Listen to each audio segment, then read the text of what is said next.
Hello, my name is Jeff Jamilo, and today I'm going to talk about intuition plus a child on board. I'll explain that in a moment. I had a dream, and part of this is I have to explain my thought process in this and I'll tell you why afterwards. But I had this dream. This dream was literally a woman talking to someone else. And it might have been me, might have been someone else. But she was saying that black satin panties are of the devil. And then I heard my voice say, well, that's not exactly true. I go, I don't think God really has a disposition on the color, and nor does God have a disposition on the satin part. I go, and you shouldn't really be saying that in front of your small child, because when you say stuff like that, it sticks with them forever. And the end of the dream. And I'm like, okay, I don't get this. And I woke up like kind of immediately. It wasn't, real jarring getting up, but it was enough to me to remember the dream and to start thinking about it. And I'm dissecting this dream. I go, man, why am I having a dream about, this woman talking about women's panties? I don't know.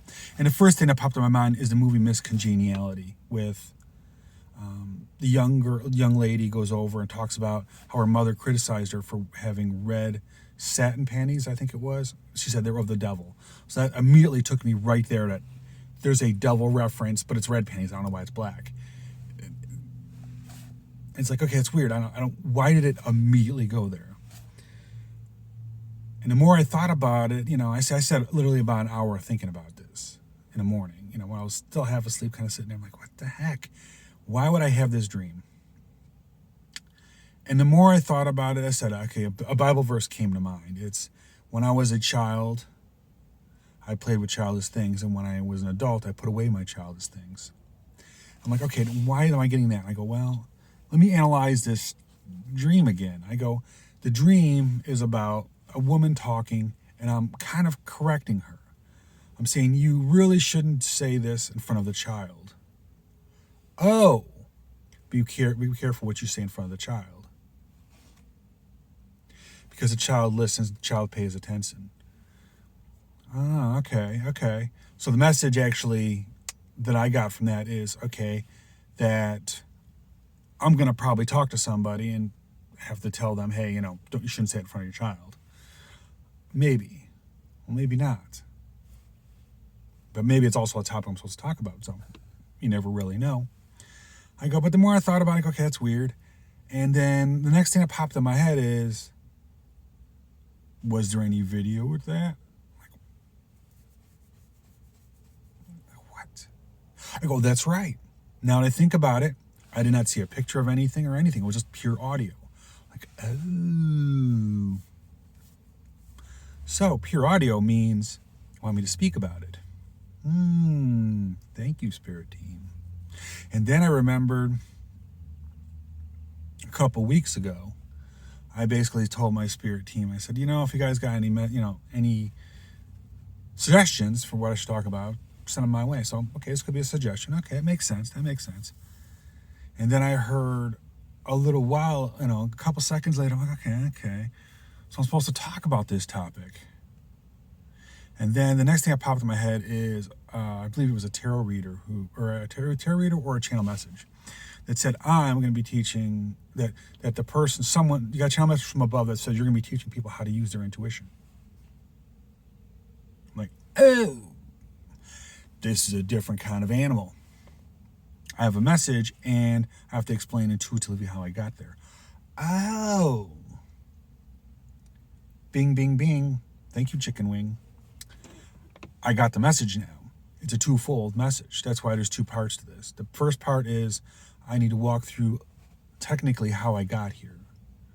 Because a lot of people are coming into their intuition now. And intuition is kind of rough and it's kind of scary. If you got that kind of dream, what would you think? Like, what the heck? Am I cracking up finally? Kind of thing. It's just, I myself, I use my intuition all the time. It's just pretty integrated into me at this point. I use it for work and I use it for almost everything in my life. So to me, it's kind of natural. That's why I have to kind of explain it to you. And the second part is actually the message. So anything that really in the title has intuition, plush, and whatever the topic is, it's how I got a dream, and this is how I got there. To help explain to people, so people kind of get how to integrate this in and how to think about how to do this. Now, the first thing this dream, I said, there's a couple other movies popped in my head, not just that one. But at the same time, it's like that one struck me as odd because that one is like involved red panties of Satan, which I find a very funny statement. But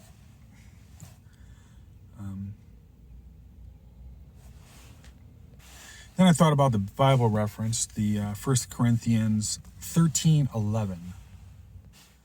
And 1 Corinthians 13:11, it says, "When I was an infant at my mother's breast, I gurgled and cooed like any infant. When I grew up, I left those infant ways for good." A little different than I remember, but I also remember the other version. This is from the Message. That is still acceptable, even though I'd pretty much feel better if it didn't have the word breast in it, but that's okay. Okay, let me try this again from the other book. This is the Everyday Bible, Everybody Bible. That's 1 Corinthians 13:11. "When I was a child, I spoke and thought and reasoned as a child. But when I grew up, I put away childish things." That's what I was looking for. So really, the thought process here is there's a distinction between these two pieces. There is I'm a child and I'm an adult. Very different levels of thinking. So as a child, we think of life in a very simplistic way. We have a lot of trust. We trust all kinds of people. And as an adult, we lose trust a lot.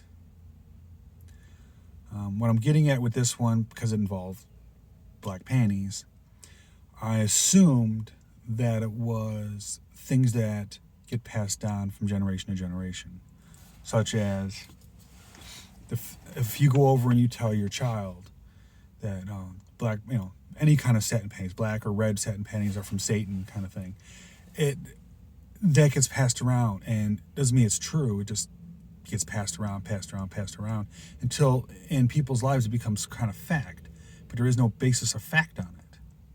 God never said that. You show me a Bible verse that says, any kind of panties, black, red, or otherwise, is of Satan. I don't see it there. The best you got when it was red colored panties was red is lustful, I guess. That's about all you got. So you shouldn't have a red dress either then, right?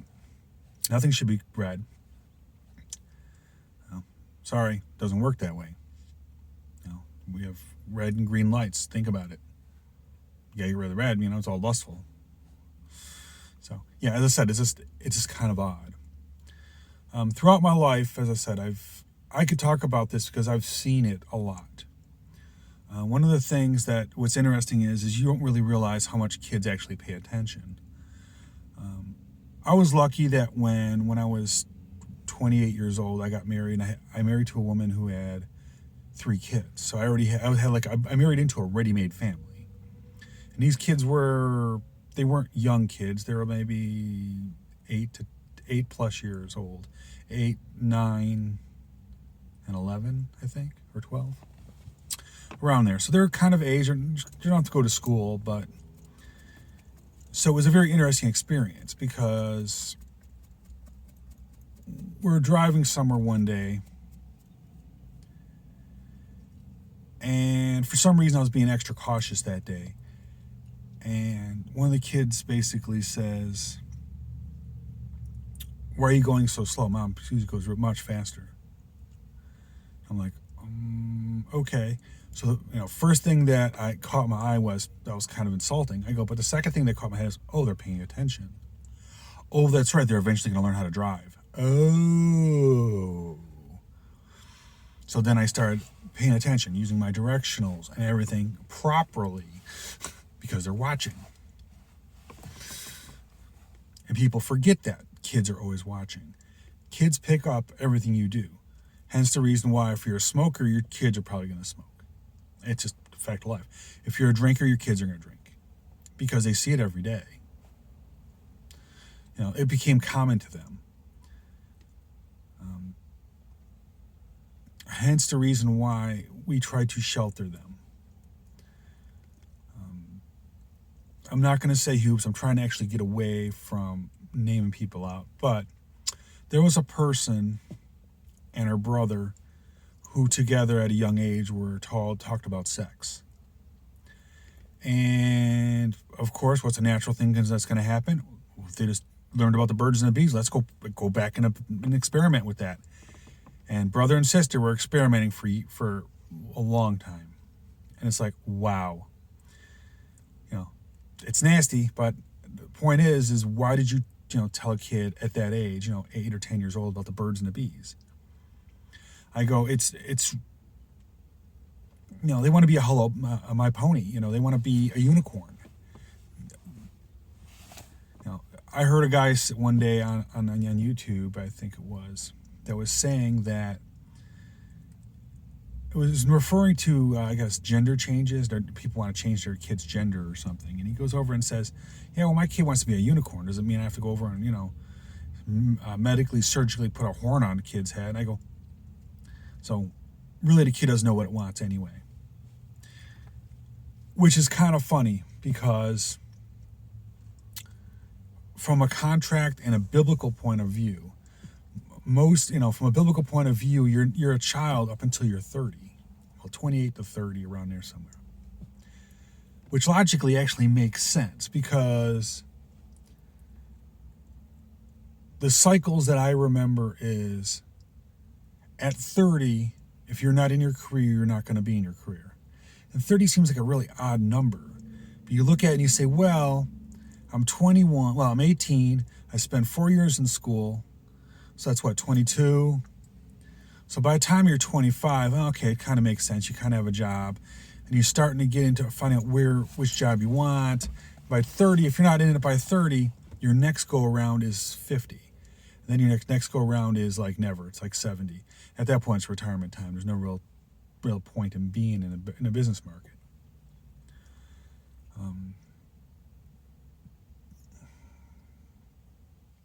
Anyway, what I was getting at was actually the age of 30. So it kind of makes sense in a sick way because old contracts used to be 25, 28 to 30. It wasn't until recently do we keep bringing the age of a child down. So biblically and spiritually, 30 is actually the magic number. I think it's actually 26 to 30, roughly around there, is what spiritually the number is.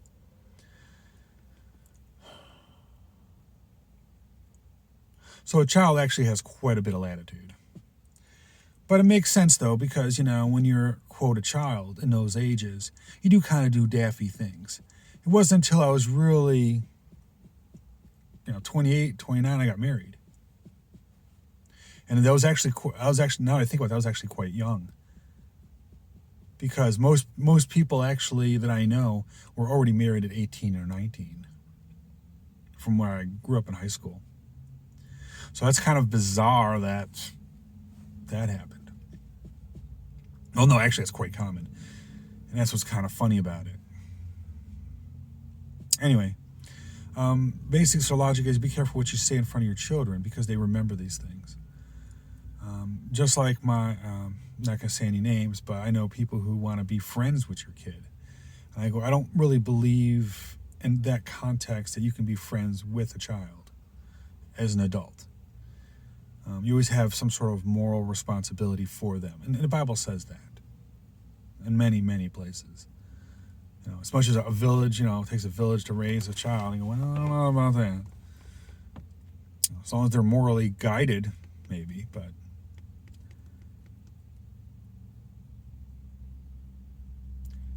as I said, I really don't think an adult can actually be really a friend to a child. That being said, as crazy as it sounds,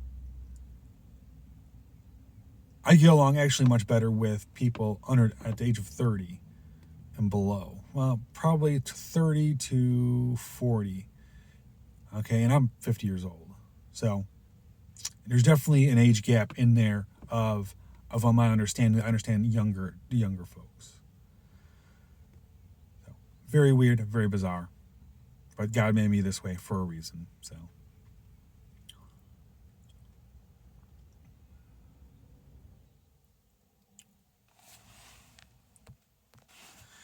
Oddly enough, it actually this whole thing with the baby on board and the be careful what you say in front of your children, because it becomes part of their belief system, no matter what it is. Because remember, they're absorbing all this. So when they find out, like, oh, it's kind of like right now they're looking at, oh, you're not supposed to own a car, oh, because it's bad for the environment. Well, that means you just gave up your freedom. Actually, is what it just meant. Your peers talked you into not having a car. So your peers and who you believed, you listened to, told you shouldn't be free either. So now, when things happen and you have to fight for a ride, because just because Uber and Lyft are around, doesn't mean they're going to come pick you up. So now this means you got to use to walking somewhere or biking somewhere or whatever, which is not bad options. I go back at the same time, think about it. I go, are you really free at this point? You have to remember that the 2030 agenda is basically you're supposed to live in the cities within a couple miles of where you work. So that literally means you're going to be live and die within, you're going to live within, 5 miles of where we're born. And you're going to die there eventually. And you're going to work somewhere within that 5-mile radius. So you're going to basically end up walking somewhere. As much as that's probably good for your health, it's not good for the fact that all your food is also grown in there too. So that's kind of bizarre because it's all factory food. Not grown in real dirt and stuff, and grown inside a building and all a factory. So really rethink what you're doing, because you're actually not doing any justice. But be careful what you teach your kids, because they're listening, very much listening. And that's generally, to be honest with you, that's how bigots and racists come out into play too. And it doesn't have to be the racist in the same way either.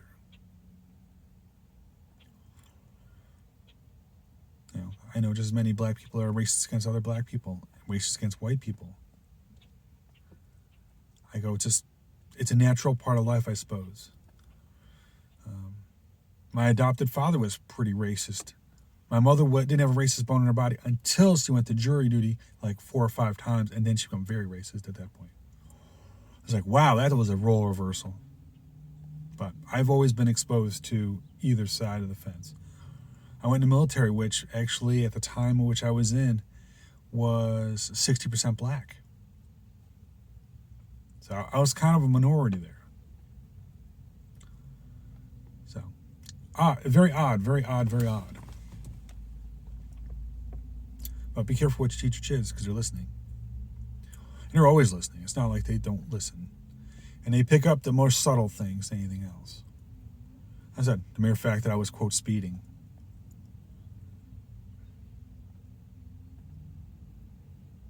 Children pick up what you do and how your work ethic is, too. Example is I picked up from my adopted father a very good work ethic. Well, the work ethic he had, and I think it shifted into less of a work ethic as he got older. But I pretty much have this, work for 3 people kind of deal. I do the work of 3 people, and I pretty much keep doing that. And the Lord's working on me not doing that, because I shouldn't be doing that.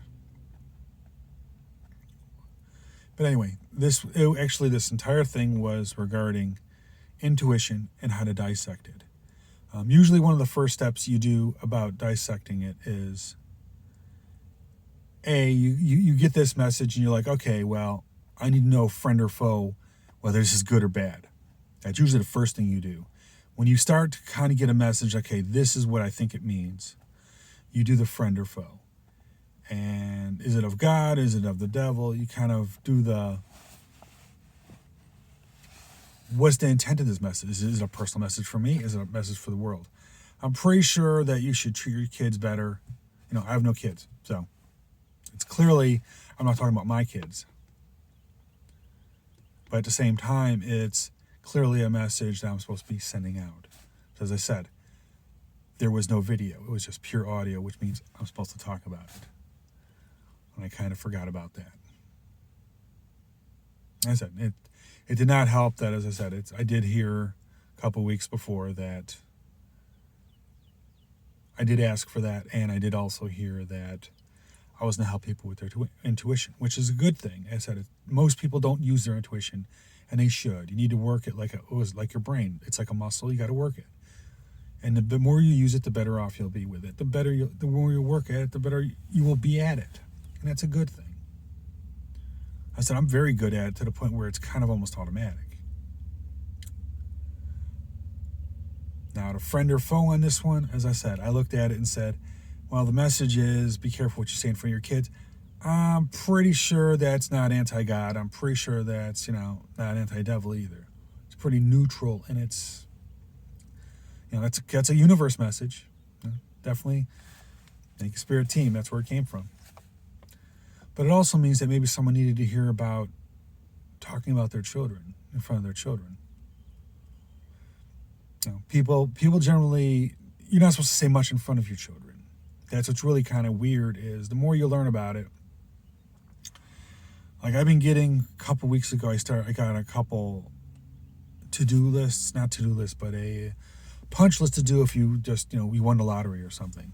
And one of them struck me as odd, is like, don't tell your kids or something. I'm like, what the?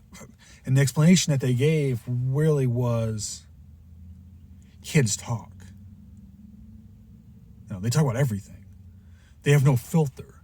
So they will talk, and they will talk to other kids, which means envy, and it's now coming, when they start talking to other kids tell their parents, and all of a sudden there's envy and everything else going around. So, I get it. Less trouble. But you never would have really realized that. It's like, your kids really should not be involved in your finances. They should not, I said they really shouldn't hear you fight about it either. That's kind of what a lot of the problems are involving children, is they see a behavior in you. They see you drinking, they see you smoking, they see you arguing. They see this, and they think it's normal. And the problem is it's not. Well, maybe by today's standards it is normal, but it's not biblical, nor is it supposed to be that way. And that's what we need to fix, is that it's not a normal incident. At one time, there was, you have to go back years, like probably the 40s-ish. Your parents actually only talked about finances when the kids were in bed. Because you can tell by the movies at the time, it's like the kids be listening, out their door, listening to what their parents are saying. That kind of thing. I'd even say before that, your kid should be blissfully unaware, because you really don't want your kid to grow up too soon. Because once you leave childhood like that, you can't go back. This is from a person who's been working since he was 12 years old mowing lawns to make money. So I've literally been working 50 or almost 40 years. Non-stop, no breaks. Well, I've had maybe a year's worth of breaks, year and a half now worth of breaks, my entire life. It's not bad. But at the same time, it's not good either. So, me and the Lord are working that one out. But, we're back to the intuition process. Intuition needs to be worked. It takes a while to get there. I'm assuming I'll be having more of these, because this one, as I said, it took me a little while. And once I understand what I'm supposed to be doing with these, it didn't make any sense to me why. I wrote it down like, why would I be getting a fragment? It really has nothing to do with me.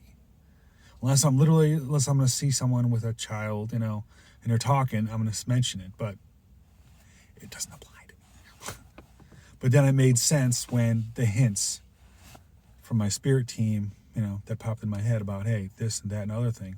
So that's how intuition works. It will help you connect the dots. You just have to listen to it, and you have to believe it. Now, do I believe with all my whole heart? I do believe that I was supposed to talk about my intuition and how I got that decision. I don't think really the topic is all that sexy, so to speak. It's just, but the point is If you got that dream, what would you do with it? And next time you get a dream, try to dissect it a little bit. Usually the first thing you think about when you do the friend or foe is, how did it make me feel? Was I scared? That's probably not a good dream. It's not from God. God doesn't scare you. Were you really happy? Could be from God. Usually when it's neutral like that, that usually is a informational dream per se. It's usually from your spirit team. Because usually your spirit team doesn't do either one of them. It's more of an advisory. Like,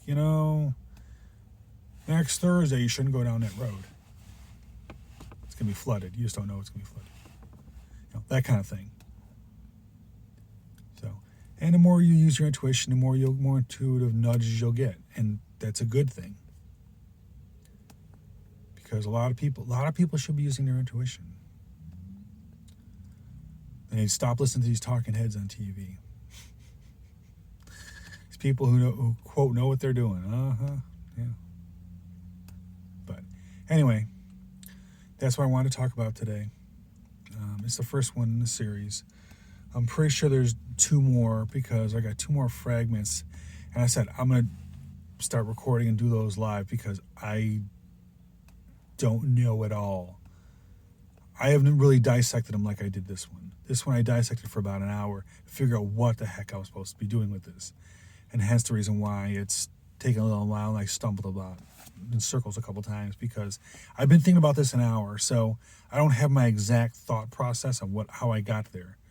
The next 2 are going to be interesting because I didn't do anything with those. So I'm going to briefly talk about the intuition split side, and then we're going to get into the message because the other ones is just weird. So thank you for listening and have a great day.